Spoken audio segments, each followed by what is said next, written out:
Welcome to Richard Kabili YouTube channel, and for today's tutorial, I will be teaching you on how to enable and disable vibration in voicemail sounds on iPhone X. But first, kindly subscribe to this channel and don't forget to hit the subscribe button and the bell to notify you for the new updates. And let's start. Using your iPhone X from your home screen, first go to Settings. In the Settings, scroll down and go to Sounds and Haptics. Then click. Then in the Sounds and Haptics, go to Sounds and Haptics Pattern section, then choose the New Voicemail. Then in the New Voicemail, click the Vibration. Then in the Vibration, scroll down and click the None.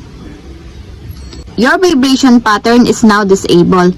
And if you want to enable again your vibration pattern, just scroll up and click the Synchronize or the default pattern.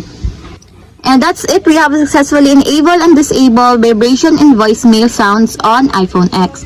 If you have a question, kindly comment down below and don't forget to hit the subscribe button and the bell to notify you for the new updates. And thank you for watching.